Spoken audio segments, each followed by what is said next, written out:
भारत को आखिरकार वही झटका लगा जिससे भारत ने बचने की बहुत कोशिश की थी। लेकिन अब भारत की सारी कोशिशों पर पानी फिरता हुआ दिखाई दे रहा है, क्योंकि खबरें हैं कि फ्रांस ने भारत को साफ संकेत दे दिया है कि राफेल फाइटर जेट का सोर्स कोड और उसका मुख्य सॉफ्टवेयर कंट्रोल भारत को नहीं दिया जाएगा। अब अगर यह जानकारी सही साबित होती है तो इसका मतलब होगा कि भारत को राफेल का सबसे अहम हिस्सा कभी नहीं मिलेगा। यानी चाहे भारत 100 राफेल खरीदे या 200, लेकिन विमान का असली ऑपरेशनल कंट्रोल और सॉफ्टवेयर आर्किटेक्चर पूरी तरह फ्रांस के हाथ में ही रहेगा। अब सवाल यह है कि आखिर फ्रांस ऐसा क्यों कर रहा है? क्या यह सिर्फ सुरक्षा का मामला है या इसके पीछे अरबों डॉलर का लंबा व्यापार छिपा हुआ है? दरअसल रक्षा उद्योग से जुड़ी चर्चाओं के अनुसार फ्रांस की सबसे बड़ी चिंता सिर्फ एक विमान बेचने की नहीं, बल्कि आने वाले कई दशकों तक अपने रक्षा कारोबार को बनाए रखने की है। अगर भारत को राफेल का सोर्स कोड मिल जाता है तो भविष्य में भारत अपनी जरूरत के हिसाब से नए हथियार, नई मिसाइलें और नए इलेक्ट्रॉनिक सिस्टम खुद जोड़ सकता है। ऐसे में हर अपग्रेड के लिए फ्रांस पर निर्भर रहने की जरूरत लगभग खत्म हो जाएगी। यहीं से फ्रांस की चिंता शुरू होती है। भारत पहले ही अपनी लंबी दूरी की मिसाइलें, इलेक्ट्रॉनिक वॉरफेयर सिस्टम और कई स्वदेशी रक्षा तकनीकें विकसित कर चुका है।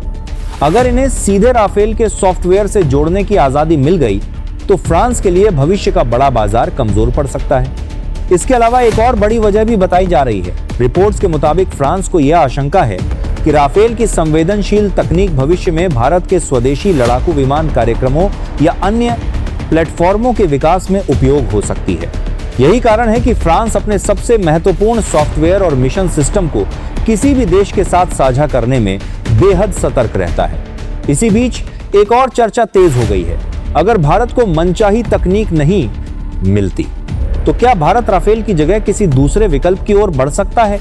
रक्षा विशेषज्ञों के बीच इस बात पर चर्चा हो रही है कि भारत की प्राथमिकता केवल विमान खरीदना नहीं, बल्कि तकनीक हासिल करना भी है।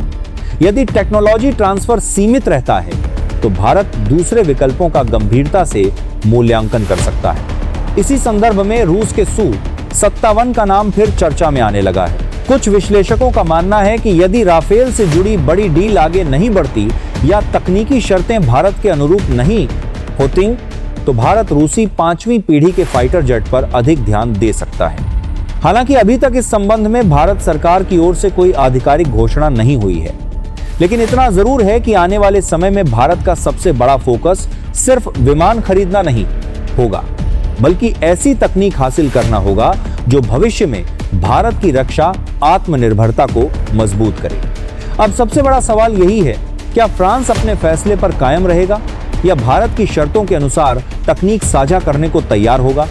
और अगर ऐसा नहीं हुआ तो क्या वास्तव में रूस का Su-57 भारत के अगले बड़े फाइटर जेट कार्यक्रम का हिस्सा बन सकता है? आने वाले दिनों में इस पूरे मामले पर सभी की नजरें टिकी रहेंगी। आपकी राय क्या है कमेंट में जरूर बताइए और वीडियो पसंद आए तो लाइक, शेयर और सब्सक्राइब जरूर करें।